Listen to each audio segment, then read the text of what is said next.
డ్రమ్లు అవుతాయని నాకైతే ఆనందంగా ఉంది, సంతోషం. కానీ ఈ వర్షం తగ్గితే జ్వరాలు వచ్చేస్తాయి. కాసేపు పాకలోకి వెళ్ళి వర్షం తగ్గాకొద్దాం.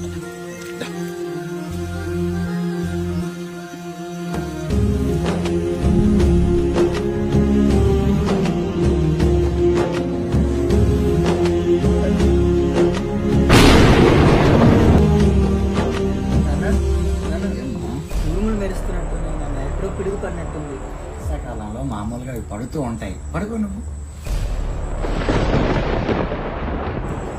నాన్న లేదు నాన్న, ఇక్కడెక్కడో పడినట్టుంది నాన్న, ఒకసారి వెళ్ళి చూద్దాం.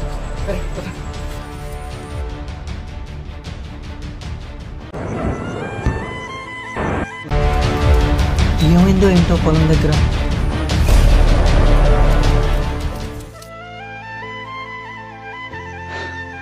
ఈ సంవత్సరం వానలు బాగా పడ్డాయి, ఎంతో బాగా పంట పండుతుంది అనుకున్నాడు.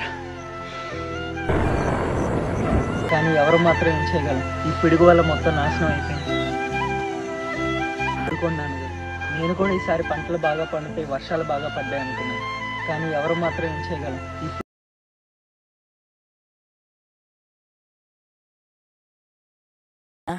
ఈ సంవత్సరం కూడా వరి ఉడుస్తున్నానండి.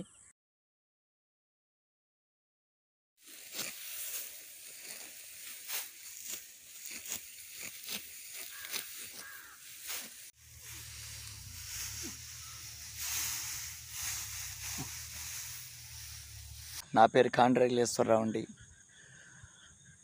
నేను 3 ఎకరాలు సుమారు వరిసేను పండించాను.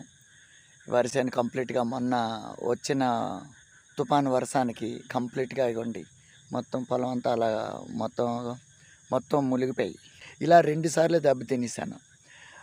ఇప్పుడు కూడా దెబ్బతినేసాను. నేను కూడా వ్యవసాయం మానేసి ఏదో పని పాటు చేసుకొని బతకొచ్చు. కానీ రైతు అనేవాడు ఆయన ఎంతో కష్టపడి నేల తల్లిని నమ్ముకున్నాడు చేస్తాడు. ఇలా రైతు దెబ్బతినేస్తే ఎన్నిసార్లు ఈ రాటు పోట్లు తట్టుకోగలను చెప్పండి. ఎందుకు నేను దీన్ని షేర్ చేయమంటున్నానంటే, ప్రభుత్వాలు రైతుని పట్టించుకోవాలా. ప్రకృతి వైపరీత్యాల వల్ల ఇవి జరుగుతాయి, ఎవరి వల్ల కాదు. కానీ ప్రభుత్వం పట్టించుకుంటే 10 మందికి రైతు అనేవాడు బతికితే, ఒక చక్కని వ్యవసాయం చేస్తే 10 మందికి తిండి గింజలు దొరుకుతాయనే ఆలోచనే తప్ప, రైతుల్ని ప్రోత్సహించకపోతే తినడానికి ఎంత డబ్బున్నా తిండి గింజలు దొరకవు. చూడండి, నేనే ఎగ్జాంపుల్. ఇగో ఎంతో కష్టపడి వేసుకున్నాను 3 ఎకరాల వరి పొలం.